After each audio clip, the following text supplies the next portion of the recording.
नमस्कार साथियों, बात करते हैं मार्केट की। तो कल सुबह से ही हा हल्ला होता हुआ दिखाई दे रहा है। हिडनबर्ग रिसर्च ने बोला था कि हम जल्द आएंगे भारत की एक बड़ी स्टोरी लेकर, लेकिन शाम को ही रात 10:30 बजे आता हुआ दिखाई दिया कि जो सेबी के चीफ है, सेबी के चेयरमैन हैं, वो ही अडानी ग्रुप में शामिल थे। और ऐसी खबरें आने के बाद बाज़ार में काफ़ी हलचल भी मची हुई है।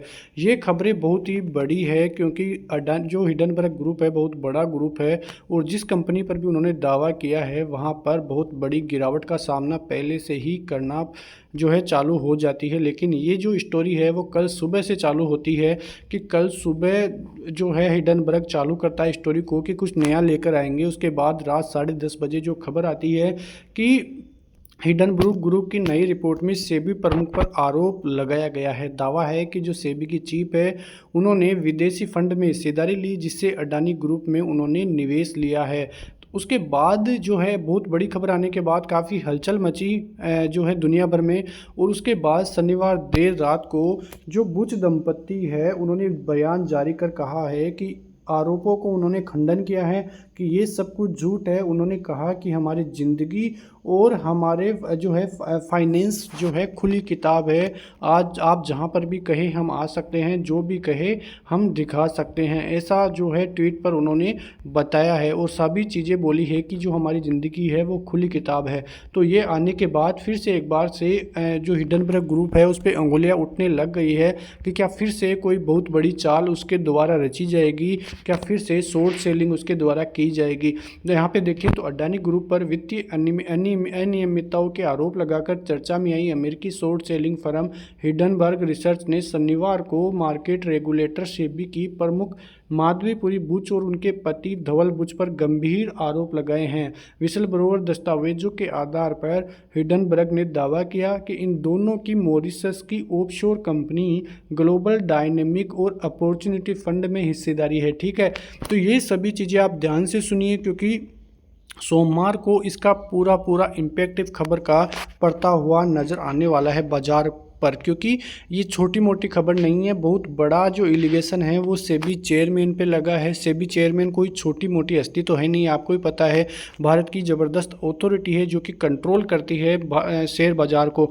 तो यदि उस पर ही आरोप लगते हैं तो लोगों का विश्वास उनसे उठता हुआ नजर आएगा। लेकिन क्या कुछ सच्चाई इसमें है उस पर तो अलग बात है। लेकिन जो कुछ भी हिडनबर्ग कह रहा है उसमें उन्होंने बताया कि जिसमें कथित तौर पर गौतम अडानी के भाई विनोद अडानी के अरबों डॉलर निवेश किए गए हैं। इस पैसे का इस्तेमाल शेयरों के दामों में तेजी लाने के लिए किया गया है, ऐसा हिडनबर्ग बता रही है। शनिवार देर रात बुच दंपत्ति ने भी बयान जारी कर कहा और इन सभी आरोपों का खंडन किया, यानी कि उन्हें झूठ बताया। पीटीआई के हवाले से उन्होंने कहा कि इस रिपोर्ट में किए गए निराधार दावों को हम सिरे से खारिज करते हैं, उनमें कोई भी सच्चाई नहीं है, इसमें कोई सच्चाई ही नहीं है। हमारी ज़िंदगी और हमारी फाइनेंस खुली किताब है। बीते कई सालों में हमने सेबी को सारी जानकारी मुहैया करवाई है, ऐसी बात उन्होंने बताते हुए नज़र आए हैं। और वो ये रहा ट्वीट जहाँ पे हिडनबर्ग सब कुछ जो है बताता हुआ जो है एक्स पर नज़र आया था। हिडनबर्ग ने आरोप लगाया है कि सेबी प्रमुख ने अडानी समूह के खिलाफ कार्रवाई क्यों नहीं की। हिडनबर्ग का आरोप है कि अडानी समूह पर किए खुलासे के सबूत होने और 40 से ज़्यादा फ्रीडम मीडिया पड़ताल में यह बात साबित होने के बावजूद सेबी ने कोई कार्रवाई नहीं की। इन आरोपों की पड़ताल का जिम्मा सेबी प्रमुख पर ही था, लेकिन इसके उलट सेबी ने 27 जून 2024 को उसे ही नोटिस दे दिया। हालांकि सेबी अडानी पर उसकी 106 पेज की रिपोर्ट में गलती नहीं पकड़ सकी, ये बात भी साबित हुई। यहाँ पे देखें तो हिडनबर्ग ने जनवरी 2023 में अडानी ग्रुप की कंपनियों से जुड़ा दावा किया था। इसके बाद ग्रुप का वैल्यूएशन जो है 7.25 से 20 लाख करोड़ रुपए तक गिर गया था। मामला सुप्रीम कोर्ट में गया जहां ग्रुप को क्लीन चिट दे दी गई थी। बाद में कंपनी के शेयरों में ज़बरदस्त तेजी की और रिकवरी भी आती हुई दिखाई दी है। हिडनबर्ग की एक नई रिपोर्ट आई है, उसमें बहुत बड़ी बातें सामने आई है कि अडानी ग्रुप पर हमारी रिपोर्ट के लगभग 18 महीने हो चुके हैं। रिपोर्ट में इस बात के पुख्ता सबूत पेश पेश किए गए थे कि अडानी ग्रुप कॉरपोरेट इतिहास में सबसे बड़ा घोटाला रहा था। हमारी रिपोर्ट ने ऑफशोर मुख्य रूप से मॉरिशस बेस्ड सेल एंटिटीज़ के एक जाल को उजागर किया था, जिनका इस्तेमाल संदिग्ध अरबों डॉलर के undisclosed related party transaction, undisclosed investment और स्टॉक मैनिपुलेशन के लिए किया गया था। सभी सबूतों के अलावा 40 से ज़्यादा इंडिपेंडेंट मीडिया इन्वेस्टिगेशन ने हमारी रिपोर्ट की पुष्टि की थी। इसके बावजूद सेबी ने अडानी ग्रुप के खिलाफ कोई पब्लिक एक्शन नहीं लिया, ऐसा हिडनबर्ग फिर से नई रिपोर्ट में पेश करता हुआ नजर आया। जुलाई 2024 में सेबी ने हमें कारण बताओ नोटिस भी भेजा, जिसके बावजूद में हमने लिखा था कि हमें यह अजीब लगा कि कैसे सेबी को एक रेगुलेटर होने के बावजूद फ्रॉड प्रैक्टिसेस को बचाने के लिए सेटअप किया गया था। ठीक है, तो ये सभी चीज़ें यहाँ से आती हुई दिखाई दी। उसके बाद सेबी ने फ्रॉड प्रैक्टिसेस से जुड़ी पार्टियों की जांच करने में बहुत कम रुचि दिखाई। यह लोग पब्लिक कंपनियों के जरिए अरबों डॉलर के अनडिस्क्लोज रिलेटेड पार्टी ट्रांजैक्शन में लगे हुए एक सीक्रेट ऑफशोर सेल एम्पायर को चलाते थे। इसके अलावा नकली निवेश एंटिटीज़ के एक नेटवर्क के जरिए अपने शेयरों को बढ़ाते थे, और ऐसा आने के बाद ही बहुत बड़ी रिपोर्ट उन्होंने पेश की थी। IPE प्लस फंड एक छोटा ऑफशोर मॉरिशस फंड है जिसे अडानी डायरेक्टर ने इंडिया इन्फोलाइन के जरिए स्थापित किया है, जो वायर कार्ड स्कैंडल से जुड़ी एक वेल्थ मैनेजमेंट फर्म है। गौतम अडानी के भाई विनोद अडानी ने इस स्ट्रक्चर का यूज इंडियन मार्केट्स में निवेश करने के लिए किया, जिसमें अडानी ग्रुप को पावर इक्विपमेंट के ओवर इनवाइसिंग से मिला फंड शामिल था। सेबी चीफ और उनके पति धवल बुच की स्पष्ट ऑफशोर बरमुडा और मॉरिशस फंड में हिस्सेदारी थी। विनोद अडानी ऑफशोर बरमुडा और मॉरिशस फंड का यूज भी स्ट्रक्चर की तरह करते थे। डॉक्यूमेंट के अनुसार माधवी बुच और उनके पति धवल बुच ने पहली बार 5 जून 2015 को सिंगापुर में IPE प्लस फंड 1 में अपना अकाउंट ओपन किया था।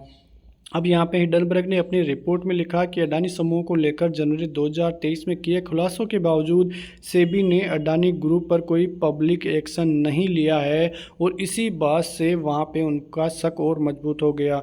धवल बुच पर आरोप और माधवी का नाम हटवाया। हिडनबर्ग का आरोप है कि माधवी ने सेबी की पूर्णकालिक सदस्य बनने से कुछ हफ्तों पहले 22 मार्च 2017 को उनके पति धवल बुच ने मॉरिशस फंड प्रशासक ट्राइडेंट ट्रस्ट को ईमेल भेजकर बताया था कि उनका और उनकी पत्नी का ग्लोबल डायनेमिक अपॉर्चुनिटी फंड में निवेश है। धवल ने आग्रह किया था कि इस फंड को उन्हें अकेले ऑपरेट करने दिया जाए। साफ है कि सेबी में अहम नियुक्ति से पहले धवल इससे पत्नी का नाम हटाना चाहते थे। अब विपक्ष भी जो है बोल रहा है कि अब पता चल गया है कि संसद सत्र जल्दी क्यों खत्म हो जाता है। कांग्रेस के महासचिव जयराम रमेश ने सोशल मीडिया पर लिखा कि अब पता चला कि संसद सत्र 9 अगस्त को अचानक क्यों स्थगित कर दिया गया। उन्होंने लैटिन वाक्य का उपयोग इस्तेमाल किया, और खुद प्रहरी की सुरक्षा कौन करेगा। शिवसेना की प्रियंका चतुर्वेदी ने कहा, स्पष्ट हो गया कि सेबी ने अडानी की कंपनियों का विवरण क्यों नहीं किया। ये सभी चीज़ें और सभी उंगलियां सेबी चीफ की तरफ उठती हुई दिखाई दे रही है, और सोमवार को इसका पूरा इम्पैक्ट पड़ता हुआ दिखाई दे सकता है।